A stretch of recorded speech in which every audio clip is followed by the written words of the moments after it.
जंपुआ range जोड़ा section बांसपाणी railway colony एक परित्यक्त अंचल वन विभाग चढ़ाऊ कर विपुल परिमाण में काठ जबत कर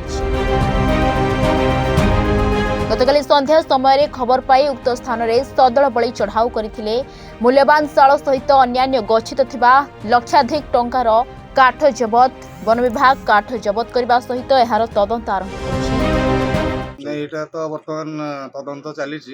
आम ग्रामवासी मान खबर पाइलु जे किसी काठ गच्छित अच्छी जानू शाल और अजातिया किसी काठ ये यार बजार मूल्य आनुमानिक पाखापाखि 50,000 हम तदंत पर कई व्यक्ति को आणिकी रखी पारती कि कौन आम तदंत परिसरभुक्त कर समस्त तदंत पर यार सत्यासत्य बाहर। जोड़ारू रमेश चंद्र महापात्र रिपोर्टर्स टुडे।